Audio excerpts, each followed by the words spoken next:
The state of Indiana and state of Kentucky per capita is the highest ranking for kids who actually have incarcerated parents. Nationally, it's 1 out of 28 kids experience a parent's incarceration.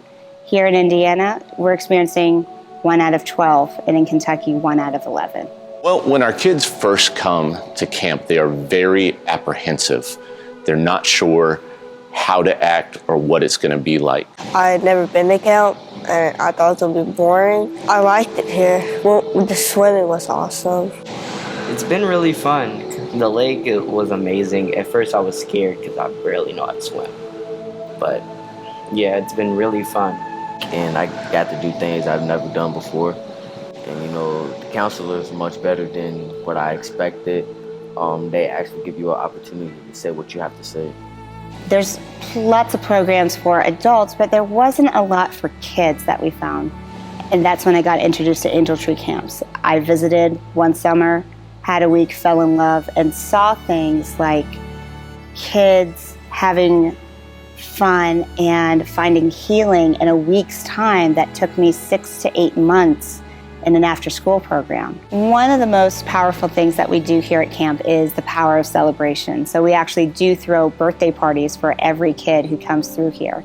And many of them, it's the first time they've ever had a birthday party celebrated just for them. And this year we did an NFL theme and we did draft, and each one of them got to have a jersey with their own number on it. And we really brought to life the concept of that day where a young man gets the call and says, you have what it takes, you're part of this team. They have to grow up really fast, and they don't get an opportunity to just be a kid. It just makes me frustrated, and it just makes me think. They can go to jail off this. I can lose my parents. And that makes me feel, sad. And so I love seeing them as the week goes on and it progresses. Those walls begin to just kind of crumble. And these young people, you can see the change happen in them. When you lose someone in your family, people gather around you. They bring dinners, they come to your house, they mourn with you, grieve with you. But when you have a parent incarcerated, people just step away. It's like a scarlet letter on the entirety of the family.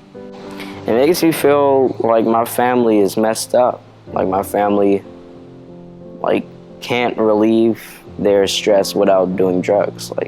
There's other ways to get rid of all that depression and sadness and weakness and, all the things that's holding you back and all the things that's holding you. They're processing, but they go numb many times. And a lot of the work that we do often here is helping them process that numbness. I talk to him sometimes, but it's kind of hard for me to express to him how I feel because I've been holding a grudge for so long. It's just I can't let go. It's like I'm stuck in a place where I'm hurt and I can't forgive, but I've been praying to God and he said I should forgive him for what he's been missing in my life. Friday can really seem heavy, but we do it with a purpose. They're able to go to the wall and they take a rock that it symbolizes a burden that they are carrying.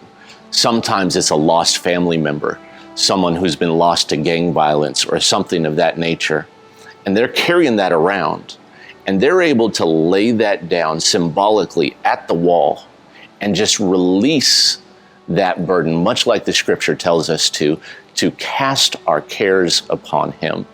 I remember it was actually last year. We had a young man join us, and he was 3 years old, and he watched his father murder his mother from a bedroom window. But I remember on Friday when we were talking about forgiveness and grieving the people we've lost, I remember watching him as we went to the memorial wall, and he put 2 rocks in his hand. And the first one he put down for his mom, and he says, I put this rock down for my mom. I miss her. And then he put the second rock down, and he said, this one's for my dad. And I've decided to forgive him. I started really giving my life to Christ, and my ways been changing, and I've been really focused and putting my mind to what I really want to do in the future, when I'm older. And I want to be better than what my parents were and where they are